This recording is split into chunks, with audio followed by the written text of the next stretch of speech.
Welcome to this analysis. Today we're doing something a little bit different. We're taking a highly focused, almost deeply contemplative look at just a single sentence. Seriously, just 4 words, but man, they carry immense philosophical weight. So go ahead and clear your mind for a second. We're going to take a really structural look at a singular command that might honestly, it might completely change how you view your place in the world. Okay, let's dive right into this. The command we're looking at translates roughly to spread egoism or promote the sense of self. Just take a second and let the sheer weight of that directive sink in. It's stark, isn't it? It feels almost like some ancient directive carved into stone. Because think about it, we're so often told by society to, shrink our ego, to be quiet, be humble, just blend in with the crowd, right? But this concept, it abruptly flips the script. It demands action. It literally demands expansion. But hey, before we react to the translation itself, we really need to understand exactly what we're being asked to expand here. Now, what's actually really interesting about this concept is how we define its very first component, the self.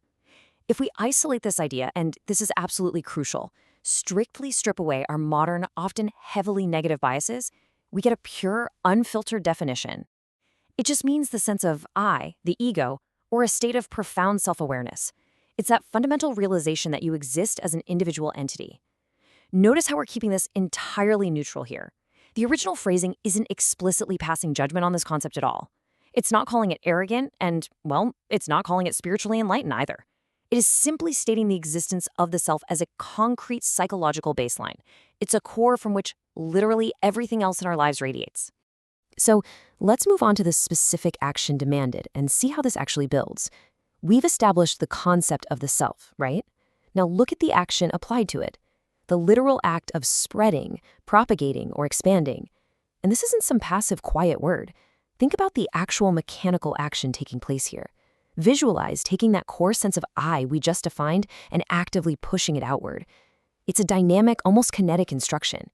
You aren't just holding onto your identity quietly in the dark, you're being told to act as a broadcaster of it.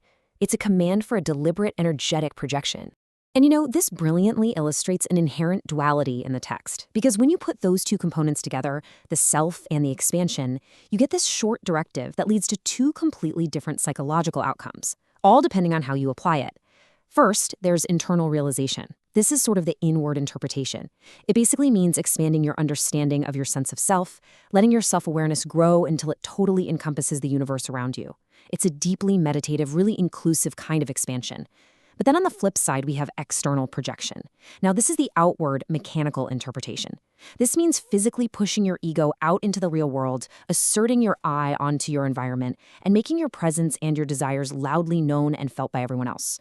I mean, it is absolutely fascinating how one concise sentence can hold both of these vast, totally contrasting realities at the exact same time. So, I guess the crucial point is, what actually happens when you execute this directive? I want to leave you with a final, really provocative question here. Does spreading the ego connect us, or does it separate us? Think about it. If we expand our sense of self inward, do we eventually realize we're fundamentally connected to everyone else? Or if we aggressively project our ego outward, do we just end up building these insurmountable walls between me and you?